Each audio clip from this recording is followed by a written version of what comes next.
مجھے اگر وزیر اعظم کی پیشکش ہوئی اور مکمل اختیارات ہوئے تو میں اس عہدے کو فوراً قبول کرتے ہوئے سب سے پہلے کیا کروں گا؟ سب سے پہلے میں کروں گا مزاروں کا خاتمہ. سب سے پہلے کیا کروں گا؟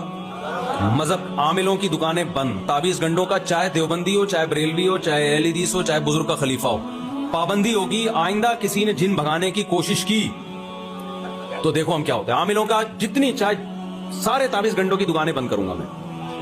مزار حدیث میں آتا ہے نا، صحیح مسلم کی حدیث ہے، نبی صلی اللہ علیہ وسلم نے حضرت علی کو بھیجا کہ ایک بالش سے اونچی قبر کو گرا دو اور کوئی پکی قبر نہ رہے. کوئی پکی قبر نہیں رہے گی کیونکہ بیسک تو اسلام کی توحید ہے نا، وہی نہیں ہے تو پھر کیا فائدہ. دوسرے نمبر پہ عاملوں کی دکانیں ساری بند. پابندی ہوگی. جیسے سعودی عرب میں پابندی ہے، وہاں روحانی ٹوپی ڈرامے نہیں چلتے. آپ کتنے بڑے خلیفے ہو، آپ بیٹھ جاؤ نا ٹھیک ٹھکانہ کھول کے، پولیس آئے گی اٹھا کے لے جائے گی، بولے چل وہاں جا کے کرنا. یہ پاکستان انڈیا کے کام ہے، یہ روحانی بیوقوف یہاں کوئی بیوقوف نہیں بنتا. لیکن عربوں کو پاکستانیوں نے دبا کے بیوقوف بنانا شروع کر دیا. یہاں سے باقاعدہ عامل جا رہے ہیں جھاڑ پھونک کرنے کے لیے عربوں کی، ان کو بیوقوف بنا دیا ہے. چھپ چھپ کے جاتے ہیں، غیر قانونی. تیسرے نمبر پہ میں یہ وہ شادیوں والا کو ایجوکیشن سسٹم ختم کروں گا اور جتنے مالدار ہیں ان پر لازم ہوگا کہ 4 بیویاں رکھیں. اور جتنے کمارے چھڑے چھاٹ ہیں خلافت عثمانیہ میں، جیسے جب بھی کوئی کمارا نکاح کرتا تھا اس کو خلافت عثمانیہ میں آسان قسطوں پہ لون دیا جاتا تھا یا مدد کی جاتی تھی. تو نکاح کو ہم پروموٹ کریں گے. نکاح کو ہم پروموٹ کریں گے کہ جو چھڑا کرنا چاہتا ہے تو جو ہے وہ وغیرہ وغیرہ.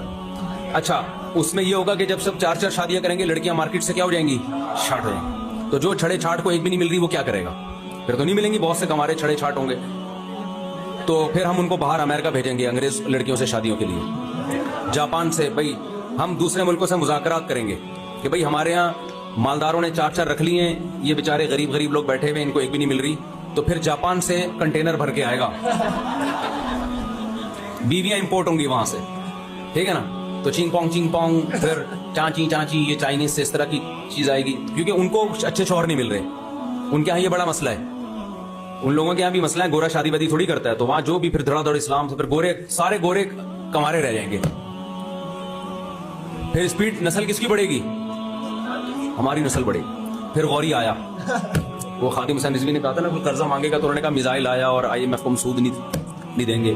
یہ ایسی پیکیج ہے خواب و خیالوں کی باتیں. نہ ہم وزیر اعظم بنیں گے، نہ تم کم بختوں کی کبھی شادی ہوگی.